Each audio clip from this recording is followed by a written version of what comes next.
सर्वप्रथम सर्वांना नमस्कार. मित्रांनो, व्हिडिओ शेवटपर्यंत ऐका आणि व्हिडिओ आवडलाच तरच व्हिडिओला लाईक आणि चॅनलला सबस्क्राईब नक्की करा. खरा भक्त कोण? मित्रांनो, भक्ती प्रत्येकजण करत असतो, पण भक्ती करण्याचा प्रत्येकाचा हेतू काही सारखाच नसतो. प्रत्येकजण भक्त मी श्रेष्ठ भक्त हेच दाखवत असतो. प्रत्येकाचा भाव ओळखणारा हा देव असतो. एकदा नारद मुनी महाविष्णूकडे आले आणि त्यांना म्हणाले की तुमचा श्रेष्ठ भक्त आहे असे तुम्ही मान्य करा. तेव्हा महाविष्णू म्हणाले, नारदा, हा तुमचा भ्रम आहे.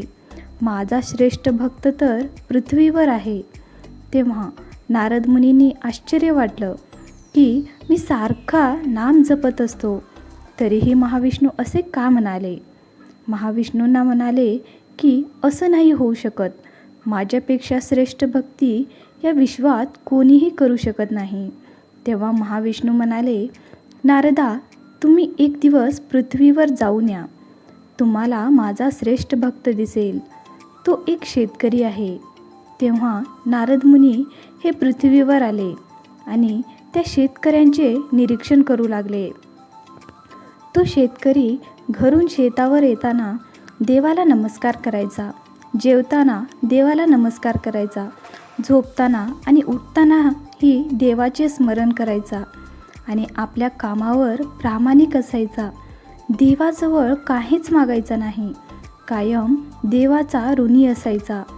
हे सगळं नारद मुनी पाहून महाविष्णूकडे पुन्हा आले आणि म्हणाले, भगवंता, तो तर एक शेतकरी आहे आणि फक्त तो तुम्हाला नमस्कार करतो, बाकी काहीच करत नाही.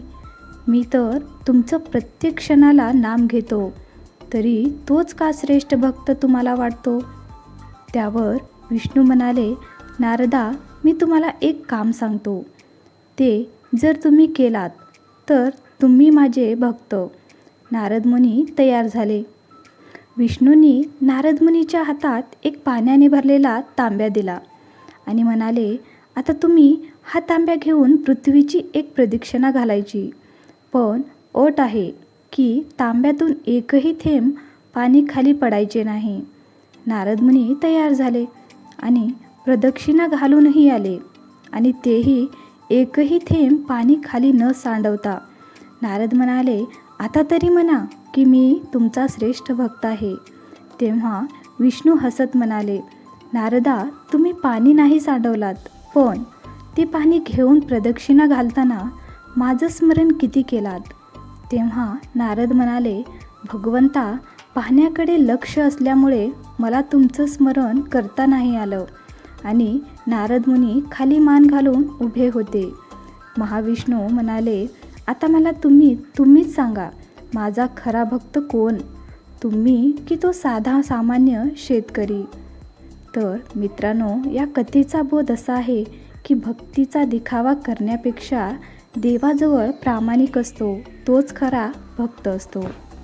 मित्रांनो, आशा करते आजची ही छोटीशी कथा तुम्हा सर्वांना आवडली असेल आणि व्हिडिओ पाहिल्याबद्दल धन्यवाद.